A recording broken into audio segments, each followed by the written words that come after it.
ibiharura 21 kaduhera ku murongo wa mbere.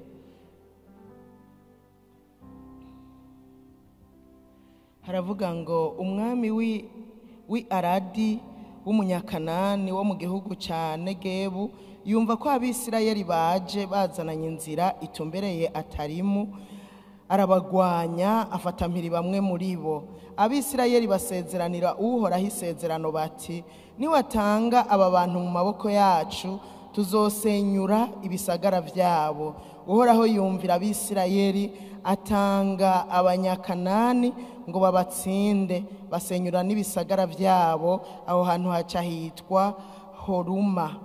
Bava ku musozi Hori bajana inzira ija ku kiyaga gitukura kugira ngo bajane inzira yo ku rubibe rw'igihugu ca Edomu. Abantu bihebuzwa cyane n'ubwo rugendo, batonganya Imana na Mose bati, mwadukuriye iki muri Egiputa mukatuzana gupfira muri ubu bugaragwa, ko atavyo kurya tuharonka, atanamazi ariho, kandi tubihiwe n'ibi vyo kurya bitagira ikimazi.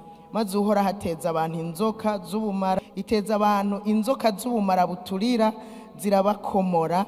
Abantu benshi bo mu Bisirayeli barapfa. Abantu baza kuri Mose bati, twakoze icaha kuko twatonganije Uhoraho nawe, udusabire ku Uhoraho adukuremwo izi nzoka. Nuko Mose arabasabira. Maze Uhoraho abarira Mose ati, cura inzoka isa nizo uyimanike ku giti gishinze, maze uwakomowe wese niyayiraba arakira. Nuko Mose acura inzoka mu miringa ayimanika ku giti gishinze, maze uw'inzoka yariye wese yaraba iyo nzoka y'umuringa agakira. Imana idufashe cyane. Yesu ashimwe. Reka iyindwi twiyumvire kuri rino jambo. Numva ngomba kukwibutsa nubwo wari usanzwe ubizi yuko uko vyogenda kose Imana yacu yamara umwizigirwa. Ico kintu numva shaka kukikwibutsa ino ndwi, uze wibuke ko Imana yacu yama ari umwizigirwa. Nuzobe nk'Abisirayeli bavyibagira n'ingoga, nuzobe nk'Abisirayeli babona ubwizigirwa bw'Imana no munsi, hanyuma ejo ugasanga bavyibagiye kubw'ikindi kibazo kije kikabatera kwibagira ubwizigirwa bw'Imana. Amajambo y'Imana dusomye atubwira yuko Abisirayeli, avuga cyane cyane ku rugendo Abisirayeli barimwo baja i Kanani. Ibi nivyo bahuriye navyo mu rugendo. Nkuko natwe urugendo turimwo hari ivyo tugenda turahura navyo. Nkunda kuvuga yuko ubuzima, burya ubuzima bwawe n'urugendo kandi rukomeye. Iciza cyavyo ahanyene muri Bibiliya haranditse yuko urugendo rwose n'ugw'Imana. Na NKURUNZIZA yarakunda kubivuga, avuga ngo urugendo rwose n'ugw'Imana. Yarakunda kwibuka yuko ngo urugendo rwose n'ugw'Imana. Nimba ari urugendo rw'ubuzima, nimba ari urugendo rw'ivyo utanguye, nimba ari urugendo rwo kuja mu ijuru, n'urugendo kandi n'ugw'Imana. Yesu ashimwe. Mu yandi majambo, mu rugendo rwose dukwiye kurugendamwo twisunze Imana, ivyizigiro vyacu biri mu Mana, kugira ngo dushobore kugenda tunesha mu rugendo. Kuko urugendo rwose urwo ari rwo rwose rurimwo ivyo uhuriramwo navyo. Ntushobora kuzogenda urugendo ugendera mu ibarabara ry'ikaburimbo gusa. Oya, n'amakaburimbo arazamwo ibinogo. Haraho dushika ugasanga baraciye ibarabara. Nuze wibaze ngo uzogenda uburarame mu rugendo. Oya, ari urugendo rw'ubuzima, ibibazo urahuriramwo navyo. Ari urugendo rwo kuja mu ijuru, ibibazo turahuriramwo navyo. N'abari mu rugendo ruja kwa Satani, ruji kuzimu, nabo nyene bagenda barahura n'ibibazo. Nimuhave mwibaza ngo ibibazo barahura navyo. Uko nabo nyene muri urwo urugendo rwose rurafise amabwirizwa, rurafise amategeko, rurafise uko ivyo dusabwa, inyifato, ivyo dutegerezwa gukora, uko dukwiye kugenza kugira urugendo rutugendekere neza. Utabikoze rero, yemwe ntibigenda neza nyene muravyumva. Nabo kwa Satani barafise amategeko, iyo bayarenze barahanwa. Urugendo rwose rero rurafise ibibazo vyago. Ababisirayeli rero baragenda bashitse inegebu hanyuma bamaze kugeraho umwami w'Aradi nkuko twabisomye ngo yumva ko baje babagana, hanyuma agira umugambi wo kuja kubagwanya. Amaze kugira umugambi wo kubagwanya asa n'ubanesheje, asa n'ugira baneshe, kuko yaratanguye gufata mpiri bamwe muri bo. Ariko abisirayeli bibuka ko bafise Imana mu rugendo. Nshuti zuribuka ko ufise Imana, zuribuka yuko mu rugendo turafise Imana. Nimba warakiriye Yesu ho nk'umwami n'umukiza, Yesu ari kumwe nawe, mwemu yera ari muri wewe, Imana data wa twese iri kumwe nawe. Bibuka yuko bafise Imana, nk'uko Imana yari yarabibasezeraniye ngo nzoba Imana yanyu. Yarabibasavye aba bantu b'Abisirayeli, irababwira ngo nzoba Imana yanyu, namwe muba bana, kandi ndemeye kugendera hagati muri mwebwe. Imana yari yaremeye kugendera hagati muri bo. Bibuka ko bafise Imana, barayihindukirira, barayisaba bati Imana turagusavye uduhe intsinzi kuri aba bantu b'Aradi, uduhe intsinzi, kandi ni waduhe intsinzi kuri kino gisagara natwe tuzogihomvagura, tuzogisenyagura, nk'uko Imana yari yarabasavye yuko nibatera aba bantu b'i Kanani batazosigaza ikintu na kimwe, batazosigaza n'umuntu n'umwe, kuko Imana yanka yuko bazobanduza ibyaha byabo. Hanyuma nabo baca bayisezeranira bati tuzobikora, ivyo wadusavye tuzohomvagura, naco tuzosigaza. Hanyuma Imana irabumva, hanyuma ikibaha intsinzi kuri aba bantu b'Aradi. Barahomvagura n'ibisagara, barabisenyagura, gushigaho ico gisagara gica kironka izina ryitwa Horuma, bisigura ngo hasenyaguritse. Abantu bavuga ngo ihoruma baca bamenya ngo aha nahasenyaguritse, hasenyaguwe n'Uhoraho. Uhoraho yagendana n'Abisirayeli.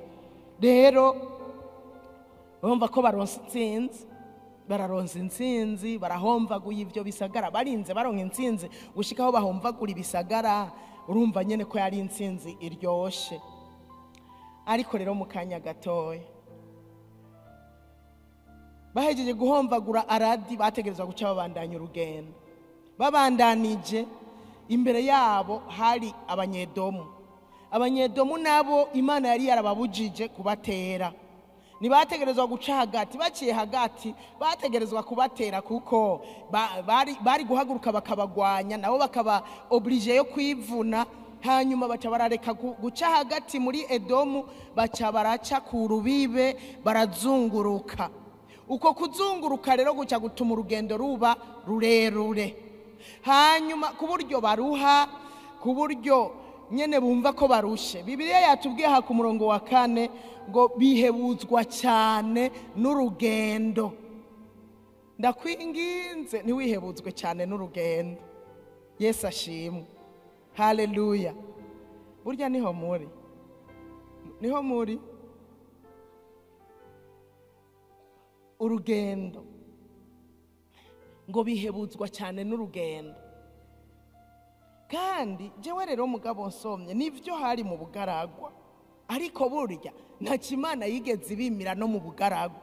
Mu bugaragwa nta mazi ahari, ariko igihe cyose mu bugaragwa Imana yagiye irabaha amazi. Nuko bayasaba babanje no kwidodomba, babanje gutukana, ariko nta Imana yigeze ibima. No mu bugaragwa yagiye irabaha amazi. Nabo batangura kwidodomba ngo mbere ngo nta vyo kurya bihari, ngo nta n'amazi yo kunywa ahari, gushikaho bavuga ngo n'ivyo kurya dufise nta kimazi bifise. Iyo yari manu, yari Imana yabahaye, batangura kuvuga ngo nta kimazi bifise. Usomye muri Bibiliya barasigura neza manu yuko zari imfungurwa zifise ibikenewe vyose, ngo zari nsanganyangaburo, ivyo bari bakenera vyose mu mibiri Imana yari yabishize muri iyo manu. Ariko batangura kuvuga ngo n'ivyo dufise vyo kurya nta kamaro bifise. Baridodomba. Oya, noneho ntibidodombye gusa, bararengeje kwidodomba, batonganya Imana iyo batuma batonganya Mose baca batonganya Imana, batonganya na Mose. Usomye rero muri Bibiliya y'Igifaransa, gutongana ni ikintu kibi, ni ukuvuga nabi. Urumva bavuga nabi Imana, bavuga nabi Mose, urumva nyene ibijambo bibi byo gutukana bibi nyene, batuka Imana, barayitonganya. Gutongana no kuvuga umuntu haba harimo n'ishavu ryinshi. Batonganya Imana na Mose. Imana nayo, Imana ni nziza, Imana ni nziza, ariko kandi irahana. Bamaze kuyitonganya, Imana irababara. Kandi by'ukuri oya nawe niwishire mu kibanza, turabantu. Umuntu hejeje kumugirira neza, umuntu muhaye intsinzi, ivyo bamusavye yabibahaye intsinzi, ku buryo nyene bagira umwidegembyo bagahomvagura n'igisagara. Bisigura ngo yari yabahaye intsinzi totale, ariko mukanya gatoya kubera bazungurutse bararushe, urugendo rurabaruhije, ngo barihebura, baca batangura ya Mana basabika bahintsinzi, batangura kuyitonganya. Urazi kwibagira kw'Imana wari wayisavye ikintu kakiguha, hanyuma wabura ikintu mukanya gatoya ugaca utangura kuyituka, kwibagira mu mwanya mutati ereka ya Mana ihejeje kumpa intsinzi, turi kumwe. Bagaca bavyibagira oriyo yo guca bahindukirira ya Mana, kandi Mana turarushe, uru rugendo ruraturuhije, turanyotewe, Mana. Bakayibwira bati ni rurerure, rondera ukwigenza. Muzi yuko Imana yari gushobora gukora ku buryo urugendo ruba rugufi. Erega nibura ukwigenza ku kibazo cyose, aho kuyihindukirira baca batangura kuyitonganya, baca batangura kuyituka, batuka na Mose umurongozi. Aha nariko ndavuga ngo Imana yacu yamara umwizigirwa. Erega guhindukira bagatonganya Imana, bagatonganya na Mose, bari bibagiriye nuko nubwo urugendo rwabaye rurerure, Imana iracyari umwizigirwa. Nubwo urugendo rubaruhije, Imana iracyari umwizigirwa. Ejo urugendo rushobora kukurusha bivuye kuri ibi canke biriya, rwaba urugendo rw'ubuzima bwawe, ubuzima ubayemwo, ubuzima ku ruhande rwawe, ubuzima bwo mu muryango wawe bushobora kukurusha. Ukavuga ati ibi bintu nugushika ryari, iki kibazo nugushika ryari, mbega none nyene bizogumuku, ukumva urarambiwe n'ubwo buzima, ukumva urarambiwe nuko kuntu ubayeho, ukumva urarambiwe n'ingorane ugenda uhurira nazo mu buzima. Ndagusavye uze wibuke ko Imana ari umwizigirwa. None ni hariho umunsi Imana yagusanze ikakugirira neza? Nuhari uwo munsi gantuza? Ni hari igihe Imana yakubereye inyishu watakambye warize? Hariho uwo munsi urahari. Enda niwahura n'izi ngorane zo mu buzima, uzoca uhindukirira ya Mana, uyibwira uti Mana wantaba. Nk'ubu iyo baca bahindukira bakavuga Mana wabanye natwi aradi, ukaduha kuhahomvagura, turakwinginze, uru rugendo ruraturuhije, dutabare. Ndababwije ukuri, Imana ntiyari kureka kubasanga ikabatabara. Imana yari kubasanga ikabatabara. Ndagusavye niwihebuzwe n'urugendo urimwo, niwihebuzwe n'ibibazo ugenda ucamwo bitandukanye, hindukirira ya Mana iracyari ya yindi. Uko yari wa munsi warira igaseruka, n'uyu munsi ni kwiri. Burya Imana irakora abasha, muravyemera? Imana irakora. Nuku kwa kane konyene ndazi ko yakumvise, jewe yaranyumvise. Hari naramuhamagaye vy'ukuri, hari namuhamagara, hariho umunsi ndawibuka muri uku kwezi kwa kane mu gatondo, ndamubwira ikintu, ndamubwira nti Mana oyaye burya ndakwinginze, ndagusavye wewe ntubura kubigenza. Muzi n'amakuru mwijoro hamwe mbona umengo umunsi waheze, umengo ntibigikunze, umengo ntibigishobotse. Mwijoro mu masaa 3:30 z'ijoro nza mbona inyishu ku telefone irakorotse. nza mbona ndishuwe muri uku kwa kane narayibonye. Imana iramfasha mu kwa gatanu naho nohura n'ibiki sinze nibagire ko mu kwa kane nayibonye. Kuretse ivyo mu kwa kane narayibonye ibiheta ngabo kenshi muri ya myaka yo hiyi inyuma narayibonye ngenda ndayibona gushika n'uno munsi. Nsomye aya majambo navuze ngo Mana uramfasha sinzobe nk'Abisirayeli ngo nihebuzwe n'ibibazo, ngo nihebuzwe n'ivyo ngenda ndabona, ngo nibagira intsinzi nabonye, nibagira ugutabagwa nabonye kwavuye kuri wewe. Hanyuma nje mwo gutukana, inje mwo iki gihugu turakunda kuvuga amajambo menshi muri kino gihugu tukayavuga, mugabo niwibagire ko iki gihugu wakiboneye mw'Imana. Yesu ashimwe. Haleluya. Hari igihe haba ikibazo mu gihugu tukavuga amajambo tukibagira yuko uwundi munsi habaye ibibazo ngaha mu gihugu tukabwira Imana tukaza tubonera dukoreye. Ahandi naho ugasanga ni kwidodomba nibi na biriya. Imana idufashe nituze turibagira yuko hari igihe twayitakambiye turi muri kino gihugu nyene igaseruka ikadutabara. Ababisirayeli rero bamaze gutonganya Imana, batonganya na Mose, Imana irabahana irungika inzoka ngo z'ubumara bwinshi ziraza zirabakomora. Uwikomoye ubwo bumara ngo bwaraturira, kandi rero umuntu ntiyacapfa ubwo nyene, ngo byagenda buke kandi ubabaye cyane. Ubwo bumara bwaba buriko burinjira ubabaye cyane zirabakomora. Ariko Imana ishimwe yuko bibutse yuko bati twamenje. Usomye ku murongo w'indwi baributse ngo twakoze icyaha, bonyene baratura baratahura icyaha bakoze, baravuga ati twakoze icyaha kuko twatonganije Imana na Mose. Izi nzoka nta kindi bivuyeko, ni icyaha twakoze. Hanyuma batakambira Mose bati turagusabye. Emwe burya niyumviriye nyene ku barongozi nsanga ni hatari, bamututse bati Mose wewe n'Imana yawe mwatuzanye hano kuhicigwa n'inyota, kuhicigwa n'inzara, mugabo bagaca bahindukirira wa murongozi. Turagusabye, turakwinginze udusabire ku Mana, ubu bumara buhere, izi nzoka zireke kudukomora. Mose nawe umurongozi mwiza w'impuhwe, murabizi ugiye urasoma urabona Mose ukuntu yari umurongozi mwiza afise impuhwe nyinshi cyane. Aca arahindukirira Imana arayibwira. Amaze kuyibwira Imana ikiramuha uko abigenza, iramubwira ati fata umuringa ucuremwo inzoka hanyuma umanike ku giti.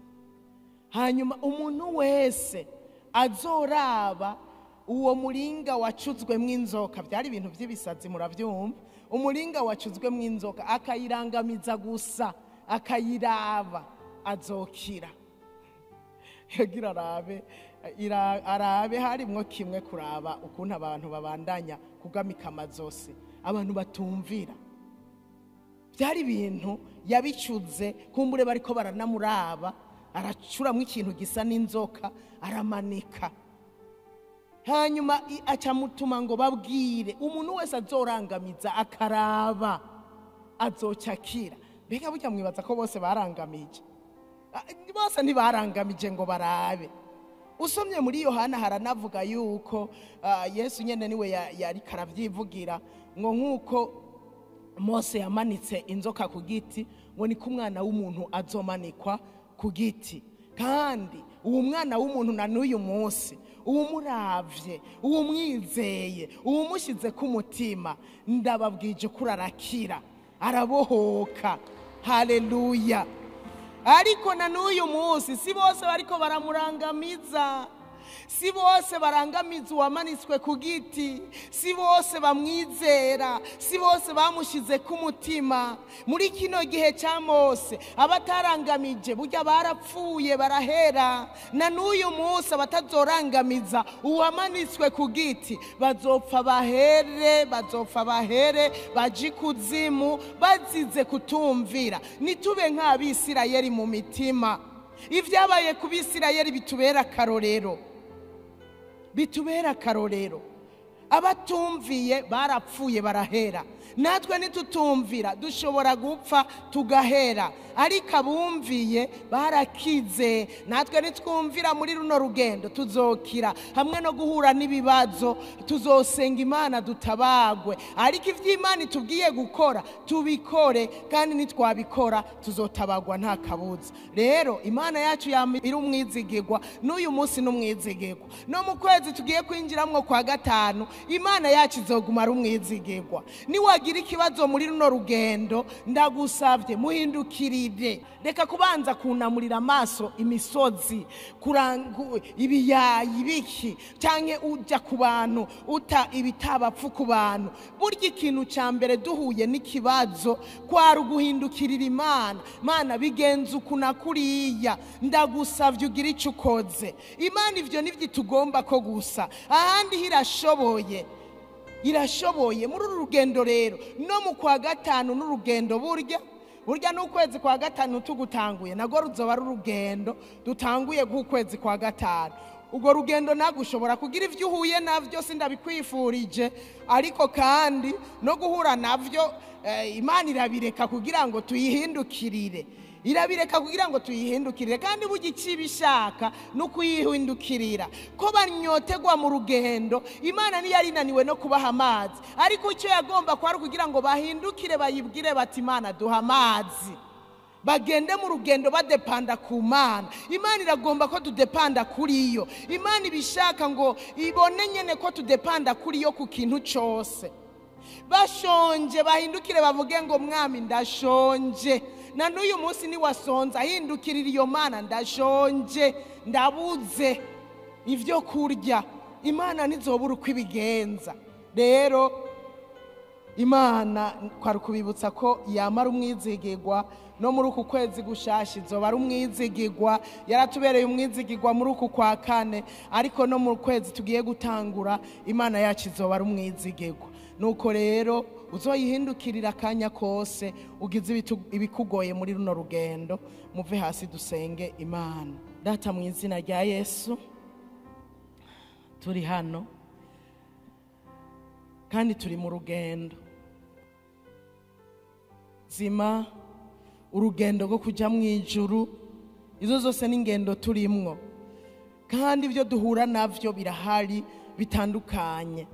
Uhoraho, turakwinginze ko byose n'ubundi biva kuri wewe, uzura dushoboza kubw'ibyo tugenda duhura navyo mu rugendo. Ugenda uradushoboza twibuka kuguhindukirira, kuko uri Imana igomba yuko tudepanda kuri wewe gusa.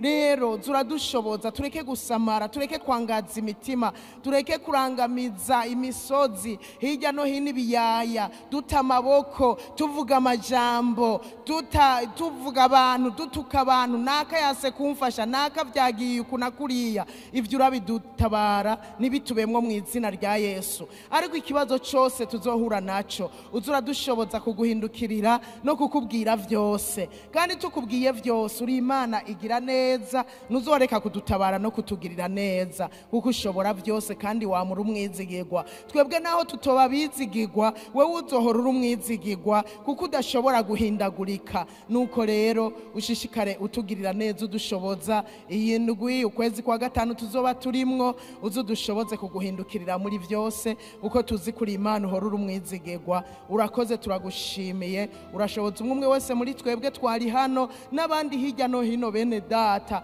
baze bibuke kuguhindukirira muri byose. Turagushimiye mu gihugu ari bitugoye ibi byose by'ibyago tugenda turabona, ndasaba ngo tuhame tuguhindukirira akanya kose, tubikubwire byose uko bimeze. Ndazi kutazoreka kudutabara uko hari ibindi bihe twabonye wadutabaye. Nukuri Imana yo kwizigirwa ibihe byose. Turagushimiye aho tugiye kuja ku mirimo, ujane natwe umuntu wese aho yirigwa, utugirire neza, amaraso ya Yesu adutwikire, abi igihome kidukingira muri byose. Wirigwane natwe dushoboze, urudayimoni rwa rendiyoze rutera abantu bunebwe ndagugaje mu izina rya Yesu. Uduhe gukora ibyo duhamagarirwa gukora neza n'umwete n'ishaka, uzobukoze. Turagushimiye abatanze amashikanwa ubahezagire, ubasubirize aho bakuye byinshi, uhezagire ibikorwa by'amaboko yabo. Nuko tubisenze twizeye mu izina rya Yesu Kristo, amen.